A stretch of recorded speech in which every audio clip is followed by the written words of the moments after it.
All right, everybody, welcome to another amazing story, really a story of success of another individual who went through a ton of trials and tribulations and just a lot of, man, drama going on with their first wholesale property.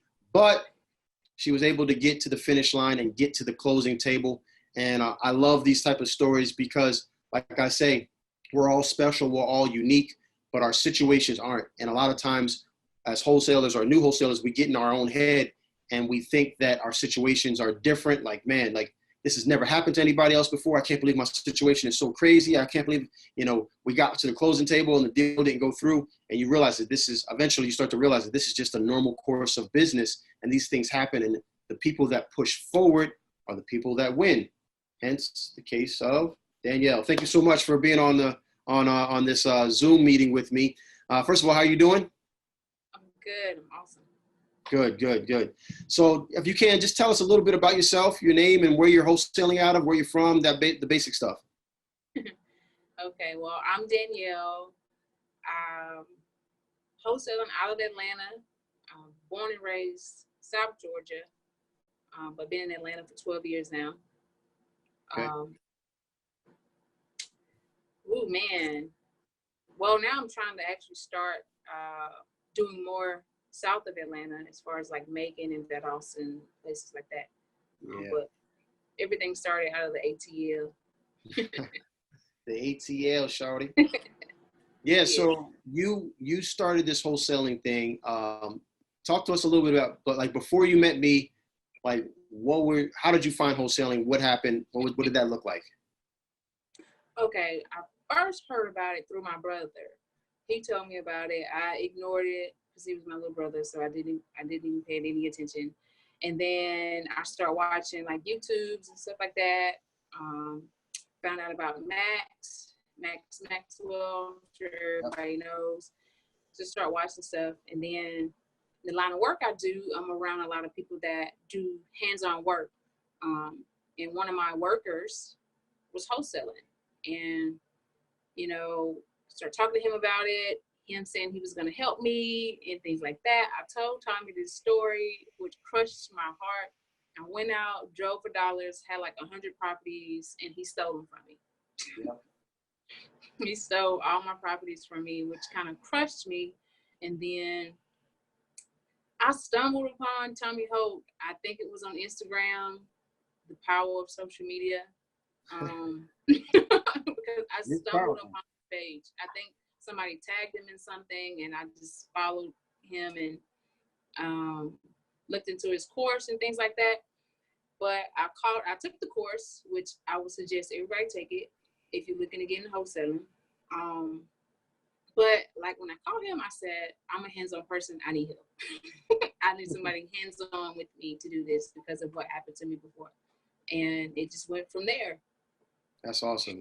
So you kind of like you said, power of social media. We connected, and that was like, was that what you feel like your first like real introduction of like the how-tos of wholesaling? Like you understood from your friend that stole your properties, unfortunately, that you knew what wholesaling or had an idea of what wholesaling was, but you really didn't know the how-tos of it, right? Would you say like the going into the course was like the first time you learned the how-tos of wholesaling?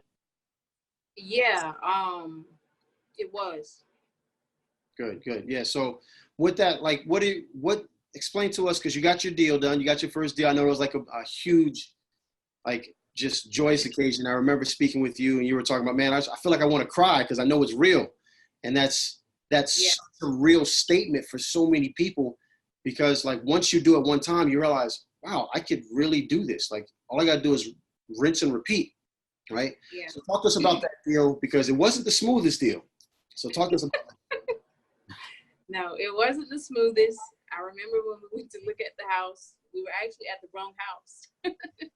It was the house next door. Yep. We couldn't get in the house, so that made it even more difficult. We tried to go look at it because the owner said we could. But the main difficulty was, I would tell people to get ready for the way people choose to communicate. This seller was motivated to sell, but his main line of communication was text message. Mm. And that was kind of difficult. Like it would be times where I would tell Tommy, like, I texted, but he didn't text me back. And I'm like, I called him, he didn't pick up the phone, but then he texted me. I'm like, it was driving me crazy. Yeah. That was one of the most difficult things, is communicating with somebody through text. So I had to just take a deep breath and keep, going through the routine with the seller, and eventually everything worked itself out. But it was difficult not being able to talk to this person, because they were so busy too, though. They were really busy. It was hard as far as communication, because I need someone to talk to me. Absolutely. So we got to be able to talk with the sellers. We have to be able to communicate with the buyers. And I remember one time you were able to get in contact with the seller, and I think if I remember correctly, when you spoke to him, he kind of had a different vibe, and then you were like, "Man, Tommy, can you do me a favor? Can you speak to him?" And how did that work out? Oh yeah, I remember. So when I called him, he was kind of like, how much you gonna give me? Don't waste my time. Yeah, I mean, just brushing me off the phone. And I was like, Tommy, I need you to talk to this guy, because he's being kind of snappy, kind of attitudes, just rushing me off the phone. I want to talk. And then when Tommy spoke to him, because he's, great at wholesaling and talking to people, sellers and stuff, he got the guy to basically talk more, which was a good thing, because that's when we were able to go look at the property. We threw a number out there, and because I wasn't good with the numbers yet, I was like, I can't just throw a number out there. So that's why I wanted Tommy to do it. So we threw a number out there, and he went for it, and the ball just started rolling from there. Yeah. So one of the things that we talk about, and we talk about all these things in like the coaching calls, we do coaching calls on Sunday and Wednesday. And so when people have real life issues, and that's one of the benefits, and that's why we do the coaching calls twice a week. It's like, because we know that you're going to be out there, you got homework, and because you have homework, you're going to like have real life wholesaling issues that pop up. And these are one of these things that sometimes you'll run into someone who's really, like you said, I think is a good word that you use, snappy. It's like they're really just like, straight to the point. Listen, I don't want to, talk about, my favorite football team. I'm not trying to worry about none of that. I want to talk about this house. What's your numbers, right? And so there's a technique that we use to get our point across. And so we talked about how to do that, and it worked, right? I mean, we're able to give him a number, get a number from him actually, and give him a number. And then that's when the whole negotiation process started. But even then, it wasn't smooth sailing from there, right? It wasn't smooth. I want people to hear this, because the number one reason why people stop is because their heart breaks, right? Their entrepreneurial heart breaks because they feel like their situation is so special that this is only happening to me. Not knowing that, like, once you do this long enough, you start to see the same things over and over and over and over again. So tell us about that process. So after we got that, what happened from there? He couldn't find the person with the key. His own house. To get in the house. So I was like, what are we supposed to do? And then it was even harder on me. And I felt bad, because I work out of town right now. And so Tommy and his team had to help me out on that end, but there was no key. So we literally had to break in the house to get in the house. And it was just... But before you say that, we did it legally. We asked permission. Well, it was legal. Yeah, it was legal, because he told us we can go in, but he didn't have a key. So there was no other way to get into the property. And then we literally had to go through the window, essentially. We had to get a ladder and go through the window. And all we did is, from that point, all we did is take some photos. We literally just went to the house and took photos. And you did through the course, we show you how to set up everything, right? So how to market it. And so we turned over the photos, and man, you did a phenomenal job in taking care of that. And once you have the marketing material, once you lay it out a certain way, it just moved on from there. So, what do you think? Like, first of all, tell everybody how much money did you make off of that deal? What was it? 10,000 and 10.2 something. Yep, 10. I think it was 10.2. You're right. 10.2. How much money did you spend on repairing that house? None, right? No. So I like to ask people that question because everybody thinks that you're going to be in real estate, and you're going to make $10,200 that you got to flip the house, that you have to spend all this money on the house. You're going to be you might spend a little bit of money on marketing, but really it's just the hustle that you put in. So if you can hustle, you can do this, right? All right. So go ahead. I'm sorry. You getting ready to say something? Yeah, because the hustle part is hard. Like you can't give up. I remember the night I left my laptop in Atlanta, and that was a conversation I hated having with Tommy, but it. Yeah, what did I tell you? It got me back on track, but that was a long Sunday morning. Like my feelings were hurt all day, not because of what he said, but just because I forgot my laptop. I worked on the road. I knew I needed my laptop, and I didn't come back. I didn't go back home and get the laptop. Yeah. And man, that was a rough Sunday morning hearing that talk. So just kind of summarize it. She obviously about 2-hour drive away, and she forgot her laptop. But it's like you need your laptop to not just do your day job, but you need your laptop to do your dream job, right? Which is wholesaling real estate investing. And basically it boils down to how much is your dream job, is your real estate investment business that you're starting up, is it worth a 2-hour drive? And that's only an answer that the individual can. I mean, that's essentially what it is. It's a 2-hour drive. You got to go get it, or you just don't get any work done. And so a lot of people, I think, we overcomplicate things. And really, when you think about it now, like after now, you didn't got the check, you didn't got your deal done, right? Now you think about now, you're like, yeah, that is pretty simple. It sucks. It's not fun that I got to drive, but I think about it now, it's like it was a 2-hour drive, right? Yeah. But you know what?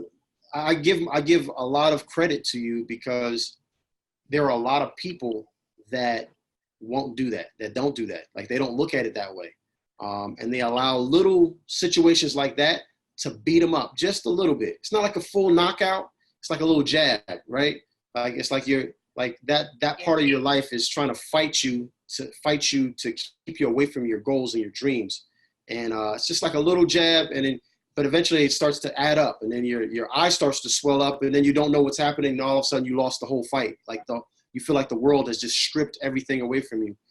And if we don't take those little wins, we ended up getting beat up in the long run. So kudos to you for not getting beat up by life, just things happening in life. So it's awesome. So let me ask you this. As far as the course is concerned, what do you think, like just the course, like the modules or the coaching calls, what do you think was like the most valuable out of that? The numbers for me. Okay, the section where we talked about the numbers, and what are the numbers? Yeah, the ARV, the ROI, the cap rate, all that stuff was that was key, because learning the numbers makes a big deal, like in just making the offer. Yeah, absolutely. Yeah, you can't. The other stuff is stepping out of your comfort zone and just doing it, but the numbers you have to know. You have to know the numbers. Yeah, without knowing the numbers, you can't wholesale. It's just point blank, period. Yeah. How did you feel the teaching style was? Was it something that some teachers are too fast paced, too slow paced? How did you feel about it? Was it something that you could grasp? Yeah, it was. It was easy to understand. It wasn't boring. So okay. It kept my attention. It didn't lose me. So it was good. Awesome. Well, listen, I mean, I know you're a big time wholesaler now. I appreciate you taking your time out. Where can people, like if they have a deal in the Macon area or down there, Warner Robins in that area, where could people connect with you so that you can, you can help them find a deal for them? My Instagram, Okay. this is Danny B, Okay. which is THISISDANIEB _ All right. Or on my Facebook, Danielle Roberts. Perfect. Perfect. Well, we'll put all that stuff in the notes below, and so that if someone has a deal in Macon, someone has a house in Macon that they need to sell, they know who to contact. You're the one. You're the person. Yep, Taking over Macon. All right. Awesome. Awesome. Well, once again, I know you're busy. Thank you so much for spending your time with me and doing this interview and helping other people. Other people are going to see this, whether or not it's on YouTube, whether or not it's on Instagram or Facebook. They're going to see this video, and they're going to be able to connect with you maybe in a different way than they connect with me. And it's so vitally important that we teach this skill to as many people as we can. So I really appreciate you taking your time out. No problem. All right, cool. All right, we'll talk to you later, all right, Danielle? Okay, all right. Peace. Listen, men lie, women lie, I get it, but the numbers don't. It's evident that the course works. The only variable is you. For once in your life, take a chance on yourself. It's free. You have absolutely nothing to lose. It's free. Go ahead and fill out the information. Man, so many people have doubted you. So many people have said that you can't do it. This is your time to prove them wrong, and it's free. Put your information down below, fill out the short questionnaire, and we are going to tailor a strategy session that's absolutely free to make sure that you can succeed. Take a chance on yourself. Do it now.